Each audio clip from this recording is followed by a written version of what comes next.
மேட்டுப்பாளையம் வட்டார ஜமாத்துல் உலமாவினுடைய தலைவர் மௌலானா மௌலவி Al-Haj KS Nuruddin Imdadi Fazil Rashadi ஹசரத் அவர்களை வாழ்த்துரை வழங்குமாறு அன்போடு அழைக்கின்றோம்.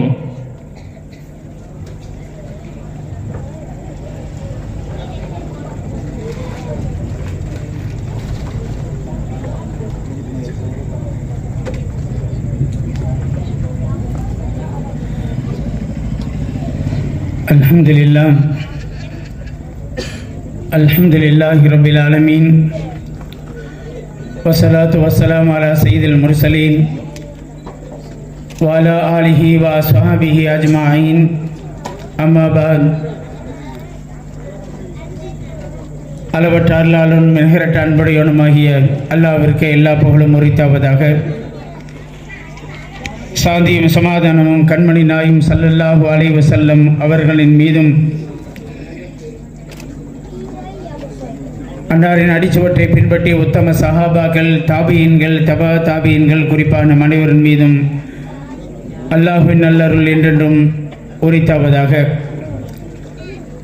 மேட்டுப்பாளையம் வடமங்கலக்கரை மதரசா ரவுலத்துல் ஜன்னா மக்கா மசீத் சுன்னத் வல் ஜமாத் பள்ளிவாசல் இயங்கி வருகின்ற மதரசாவினுடைய ஆண்டு விழா நிகழ்விற்கு தலைமை பொறுப்பேற்று நடத்தி கொண்டிருக்கின்ற தகுதி வாய்ந்த தலைவர் அவர்களே மற்றும் இங்கே விழாவிலே கலந்து சிறப்பு விருந்தினராக சிறப்பித்துக் கொண்டிருக்கின்ற கோவை மாவட்ட தமிழ்நாடு அரசு காசி மௌலானா மௌலவி அல்-ஹாஜ் எம்.ஏ. அப்துல் ரஹீம் இம்தாதி பாகவி ஹசரத் அவர்களே மற்றும் இங்கே கோவையில் இருந்து வருகை தந்திருக்கின்ற சமுதாய பணிகளை சிறப்பாக ஆற்றி மஸ்ஜிதுகளுடைய பொறுப்புகளை வகித்து கொண்டிருக்கின்ற சான்றோர்களே மற்றும் இங்கே மேடையில் வீட்டிருக்கின்ற கண்ணியத்திற்குரிய உலமா பெருமக்களே, மேட்டுப்பாளையம் ஐக்கிய ஜமாத்தினுடைய தலைவர், செயலாளர் மற்றும் பொறுப்பாளர்களே மற்றும் இந்த ஜமாத்தினுடைய நிர்வாக பெருமக்களே, சிறப்பாக இந்த நிகழ்வில் கலந்து சிறப்பித்துக் கொண்டிருக்கின்ற மஹல்லா வாசிகளே, பெரியோர்களே, தாய்மார்களே, குழந்தை செல்வங்களே, ஷாபானுடைய மாதம் வந்துவிட்டால் தமிழகத்திலே பட்டி தொட்டிகள் எல்லாம் சிறப்பான முறையிலே மதரசாக்களுடைய ஆண்டு விழா நிகழ்வுகள் சிறப்பான முறையில் நடந்து வரக்கூடிய ஒரு நிகழ்வாக இருக்கின்றது. அதிலே முதல் நிகழ்வாக மதரசாவிலே கல்வி பயிலக்கூடிய குழந்தை செல்விகளை ஊக்கப்படுத்துகின்ற விதமாக அவர்களுக்கு பல தலைப்பு, பல கோணங்களில் அவர்களை பயிற்சி அளிக்கப்பட்டு மேடைகளை ஏற்றப்பட்டு அவர்கள் கற்ற கல்வி, அவர்கள் மனனம் செய்தவைகள் எல்லாம் போதிக்கின்ற ஒரு நிகழ்வாக போட்டி நிகழ்வுகளாக நடத்தப்பட்டு அவர்களிலே தேர்ச்சியாளர்களை தேர்ந்தெடுத்து பரிசு வழங்குவது இந்த ஆண்டு விழாவினுடைய ஒரு முத்தான ஒரு சிறப்பான அம்சமாக இருந்து கொண்டிருக்கின்றது. இப்படிப்பட்ட நேரத்திலே இந்த ஜமாத்திலே நமது மாவட்ட காசி ஹசரத் அவர்களை கண்ணியப்படுத்த வேண்டும் என்ற ஒரு சிறப்பான ஒரு ஏற்பாட்டையும் கோவை மாநகரத்திலே இருந்து சங்கைக்குரியவர்களெல்லாம் அழைத்து சங்கை செய்ய வேண்டும் என்ற ஒரு சிறப்பான ஏற்பாடு அல்லாஹ் சுப்ஹானஹு வ தஆலா அவருடைய நோக்கத்தை அல்லாஹ் கபூல் செய்து சிறப்பாக்கி தருவானாக. அன்பிற்கினியவர்களே, இந்த தருணத்திலே அல்லாஹ் சுப்ஹானஹு வ தஆலா இந்த சமூகத்திற்கு நாம் எந்த விஷயங்களை எத்தி வைக்க வேண்டும் என்பதை திருக்குர்ஆனிலே நமக்கு கட்டளை இடுகின்றான் என்பதை பார்க்கக்கூடிய நேரத்திலே கண்மணி நாயும் ஸல்லல்லாஹு அலைஹி வஸல்லம் அவர்கள் வெள்ளிக்கிழமை தோறும் நீங்கள் சூரத்துல் கௌஃப் என்று சொல்லக்கூடிய அத்தியாயத்தை ஓதி வாருங்கள், அதிலே பல வகையான நன்மைகள் அடங்கி இருக்கின்றது என்பதை நபிகள் நாயும் ஸல்லல்லாஹு அலைஹி வஸல்லம் அவர்கள் ஒரு சூரா வெள்ளிக்கிழமை ஓதக்கூடிய நேரத்திலே இந்த வெள்ளியிலே இருந்து அடுத்த வெள்ளி வரை அதுக்கு பாதுகாப்பு அளிக்கக்கூடியதாக இருக்கின்றது என்பதாக கண்மணி நாயகம் ஸல்லல்லாஹு அலைஹி வஸல்லம் குறிப்பிட்டிருக்கிறார்கள். அப்படி சிறப்பு வாய்ந்த இந்த திருக்குர்ஆனுடைய அத்தியாயத்திலே அல்லாஹ் கருத்தாழமிக்க பல விஷயங்களை அல்லாஹ் உள்ளடக்கி சொல்லி இருக்கின்றான். சூரத்துல் கஹ்ஃபிலே அல்லாஹ் சுப்ஹானஹு வ தஆலா பலவிதமான நன்மையான காரியங்களை, பயனளிக்கக்கூடிய விஷயங்களை அல்லாஹ் போதித்து காட்டுகின்றான். அதில் ஒன்று, ஹஜ்ரத் மூசா நபி அலைஹிஸ்ஸலாத்து வஸ்ஸலாம் அவர்கள் தான் கல்வி கற்பதற்காக வேண்டி ஹஜ்ரத் ஹிதர் நபி அலைஹிஸ்ஸலாத்து வஸ்ஸலாம் அவரிடத்திலே ஒரு ஒப்பந்தத்தை மேற்கொண்டு, கோபப்பட மாட்டேன், மீறி பேச மாட்டேன் என்ற ஒப்பந்தத்தோடு கல்வி கற்பதற்காக வேண்டி அவர்கள் சென்று கொண்டிருக்கின்றார்கள். இந்த நேரத்திலே தான் ஹஜ்ரத் ஹிதர் அலைஹிஸ்ஸலாத்து வஸ்ஸலாம் அவர்கள் நீண்ட வரலாறு சூரத்துல் கஹ்ஃபில் அல்லாஹ் குறிப்பிட்டு காட்டுகின்றான். அதிலே ஒரு முத்தாய்ப்பான ஒரு விஷயத்தை நமக்கு சிறந்த ஒரு பாடமாக அல்லாஹ் சுப்ஹானஹு வ தஆலா கற்றுத்தருகின்றான். அதாவது ஹஜ்ரத் ஹிதர் அலைஹிஸ்ஸலாத்து வஸ்ஸலாம் அவர்கள் ஒரு 2 சிறுவர்களை பிடித்து கொன்று விடுகின்றார்கள். இந்த காட்சியை பார்த்த மூசா அலைஹிஸ்ஸலாத்து வஸ்ஸலாம் அவர்கள் கோபமுட்டு ஹிதர் அலைஹிஸ்ஸலாம் அவரிடத்தில் கேட்டார்கள், ஏன் அநியாயமாக இப்படி கொலை செய்தீர்கள் என்பதாக. நீண்ட வரலாறு. அல்லாஹ் சுப்ஹானஹு வ தஆலா இந்த சூறாவில் இதனுடைய வரலாற்றை தெளிவாக குறிப்பிட்டு காட்டுகின்றான். கொலை செய்ததற்குண்டான காரணத்தையும் ஹஜ்ரத் ஹிதர் அலைஹிஸ்ஸலாத்து வஸ்ஸலாம் அவர்கள் மூசா அலைஹிஸ்ஸலாத்து வஸ்ஸலாம் அவர்களுக்கு போதித்து காட்டினார் என்பது வரலாறு. அன்பிற்கினியவர்களே, இந்த வரலாற்றை நாம் படிக்கக்கூடிய ஒரு பாடம் என்னவென்று சொன்னால், சமூகத்தில் இன்று இருக்கக்கூடிய பெரியோர்கள் தம்முடைய பிள்ளைகளின் மூலமாக நமக்கு ஏற்படக்கூடியதான பாதிப்புகள், ஒரு சிறந்த சமுதாயத்திலே ஒரு சிறந்த மனிதராக இருப்பார், அல்லது சமூகத்திலே ஒரு நல்ல பணியாற்றக்கூடிய ஒரு மனிதராக இருப்பார். அவருக்கு அவர் பெற்ற பிள்ளையின் மூலமாக ஏதாவது ஒரு கெட்ட பெயர் ஏற்படுமோ என்ற நிலை ஏற்பட்டுவிட்டால் அதை அவர்களால் தாங்கிக் கொள்ள முடியாது. இந்த வரலாற்றை மையப்படுத்தி தான் அல்லாஹ் சுப்ஹானஹு வ தஆலா மூசா அலைஹிஸ்ஸலாத்து வஸ்ஸலாம் அவருடைய இந்த வரலாற்றை அல்லாஹ் சுப்ஹானஹு வ தஆலா தெளிவுபடுத்தி காட்டுகின்றார். அதாவது தன்னுடைய தாய் தந்தையர்கள் நல்ல முறையில் இருப்பார்கள், அதை கொலை செய்ததற்குண்டான காரணம் இந்த பிள்ளைகளின் மூலமாக சாலிகான அவருடைய பெற்றோர்களுக்கு பாதிப்பு ஏற்படும் என்ற அடிப்படையிலே தான் அவர்களை நான் கொலை செய்தேன் என்பதை அவர்கள் உணர்த்தி காட்டிய வரலாறை நாம் பார்க்கக்கூடிய நேரத்திலே, நம்முடைய பிள்ளைகள் நமக்கு எந்த விதத்திலேயும் கெட்ட பெயர்களை ஏற்படுத்தி விடக்கூடாது என்பதிலே நாம் கவனமாக இருக்க வேண்டும் என்பதை இந்த சூரத்துல் கஹ்ஃப் என்று சொல்லக்கூடிய இந்த அத்தியாயத்தில் அல்லாஹ் சுப்ஹானஹு வ தஆலா இந்த சிறிய வரலாற்றின் மூலமாக பல கருத்துக்களை நமக்கு அல்லாஹ் சுப்ஹானஹு வ தஆலா முன்னுதாரணமாக காட்டுகின்றான். அதிலே ஒன்று, நம்முடைய பிள்ளைகளை நாம் எந்த முறைகளிலே வளர்க்க வேண்டும், பிள்ளைகளுடைய சூழ்நிலைகளை நாம் எந்த அளவுக்கு கவனம் செலுத்த வேண்டும், பிள்ளைகளை எந்த முறைகளில் கொண்டு செலுத்த வேண்டும் என்பதை எல்லாம் நாம் சீராக ஆராய்ந்து பார்த்து அந்த பிள்ளைகளுக்கு போதிய கல்வியும் ஒழுக்கங்களையும் போதித்து அவர்களை நல்ல முறைகளிலே அவர்களை வளர்க்க வேண்டியது பெற்றோருடைய கடமை என்பதை அல்லாஹ் சுப்ஹானஹு வ தஆலா திருமறைகளை குறிப்பிட்டு காட்டுகின்றான். ஆனால் இன்று நம்முடைய பிள்ளை வளர்ப்பு என்று சொன்னால் எப்படி இருக்கின்றது? பொதுவாக பிள்ளை என்று சொன்னால் திருமண வைபவத்திலே நாம் பார்ப்போம், நிக்காவுடைய துஆவிலே சொல்வார்கள், இமாம்கள் சொல்லுவார்கள், ஹதீஸிலேயும் அதைத்தான் வருகின்றது. அல்லாஹ் சுப்ஹானஹு வ தஆலா இவர்களுக்கு சாலிகான மக்கள் செல்வங்களை வழங்குவானாக என்று துஆ செய்வார்கள். அனைவர்களுமே அதைத்தான் முதலில் வாழ்த்துவார்கள். அல்லாஹ் உங்களுக்கு நிறைவான செல்வங்களை கொடுத்து சாலிகான மக்கள் செல்வங்களை அல்லாஹ் கொடுக்கட்டும் என்பதாக துஆ செய்வார்கள்.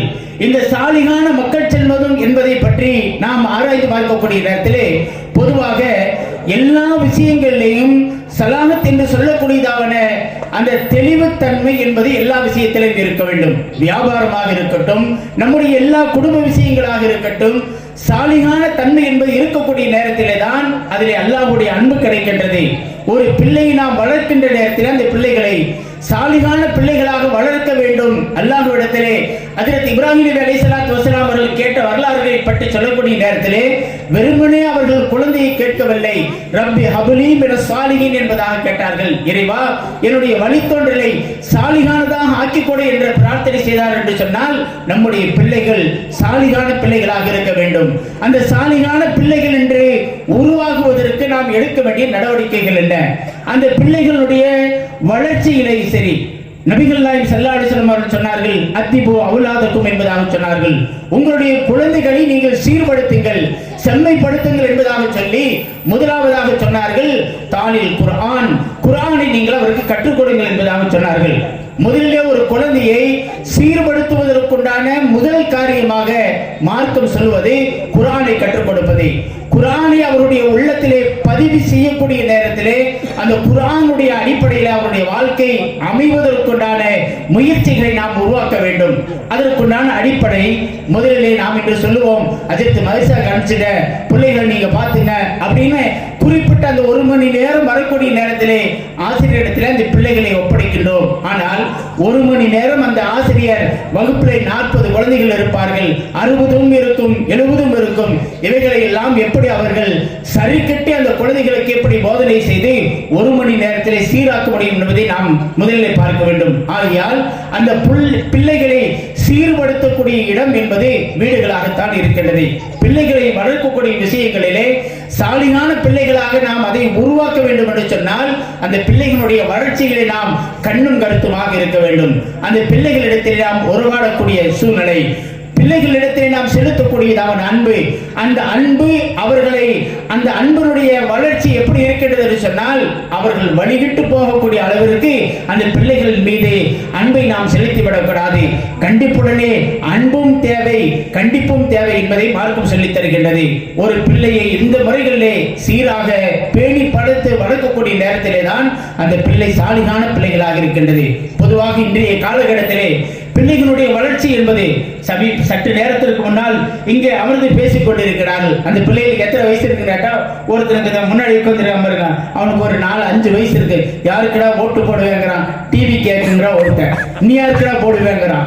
பேசக்கூடிய நிலைகள் அவருடைய வளர்ச்சி என்பது எதை நோக்கி சென்று கொண்டிருக்கிறது, அந்த வளர்ச்சி என்பது எந்த நிலைகளை நோக்கி சென்று கொண்டிருக்கிறது என்பதை நாம் சற்று பிள்ளைகளுடைய வளர்ச்சியிலே கவனம் செலுத்த வேண்டும். வீட்டிலே பேசக்கூடிய பேச்சும் சரி, அதே போன்று நாம் நடந்து கொள்ளக்கூடியதான கவனமான நடைமுறைகளும் சரி, அந்த பிள்ளைகள் சாலிகான பிள்ளைகளாக உருவாவதற்குண்டான நல்ல முறைகளிலே நம்முடைய நடைமுறைகள் இருக்க வேண்டும். ஒரு காலத்துல வீட்டுக்கு சொந்தக்காரர் வந்தாங்கன்னு சொன்னா வீட்டில் இருக்கக்கூடிய பிள்ளைகளை கூப்பிட்டு கேட்பாங்க, மதரசாவுக்கு போனியாப்பா, என்ன ஓதுன, 2 ஆயத்து ஓதி காமிப்பாங்க, அல்லது மதரசாவில் களிமா சொல்லி கொடுத்தாங்களா சொல்லு அப்படின்னு கேட்பாங்க.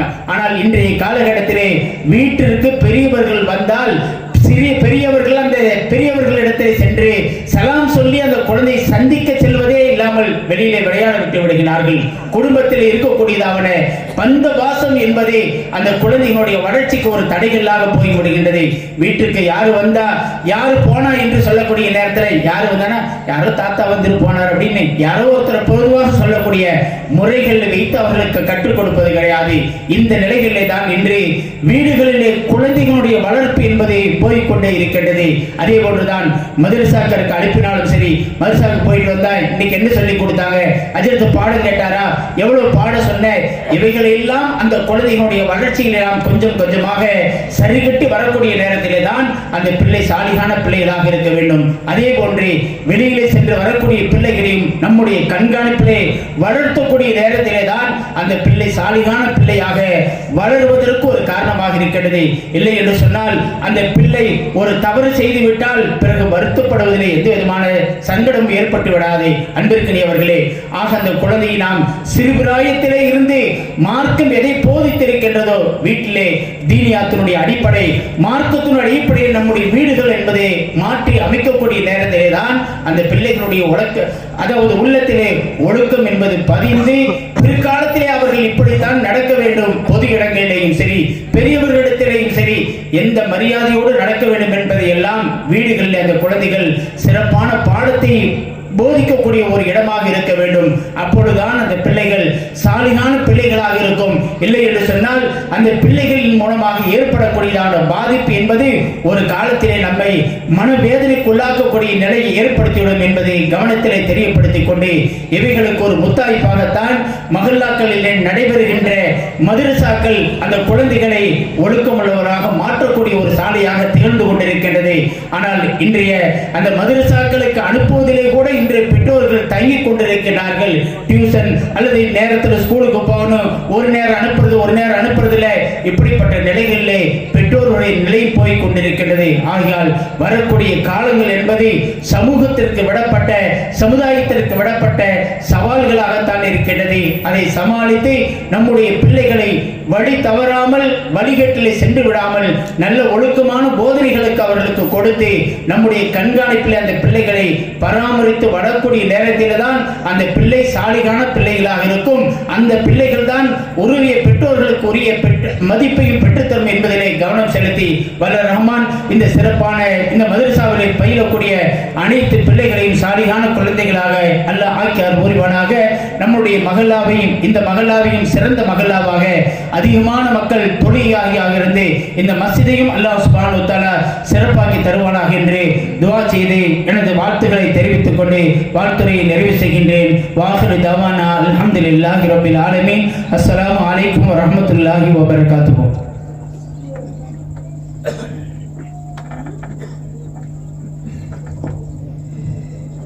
ஹஜ்ரத் அவர்களுக்கு மதரசா ரவுலத்துல் ஜன்னா மக்கா மஸ்ஜித் சார்பாக நன்றிகளை தெரிவித்துக் கொள்கின்றோம். ஜஸாக்குமுல்லாஹு ஹைரன் கஸீரா.